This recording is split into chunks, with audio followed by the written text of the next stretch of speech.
and tell them, okay, dito gawin nyo ha. And then, until, you know, the mixing and all that, I get very, very involved, and I love the whole process. And like I said,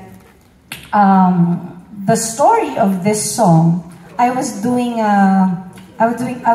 SOP back then already, and I was with my good friend, who's my husband now, Odi Alcacid, and I asked him, kasi he wrote me one song before, which was, I have to say goodbye, cause it's time to end it. Nakanta niya sa isang artista. Napag-alaman ko. Hindi ko sasabihin kung sino, pero maganda siya. Sabi ko sa kanya, ang landi mo. Ewan ko sa'yo. So I asked him, sabi ko, can you make me another song? And then I had to tell him the story. And one day, siguro mga 2 days after, tinawagan ako, oh, I have a song for you na. And this was that song.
Paano na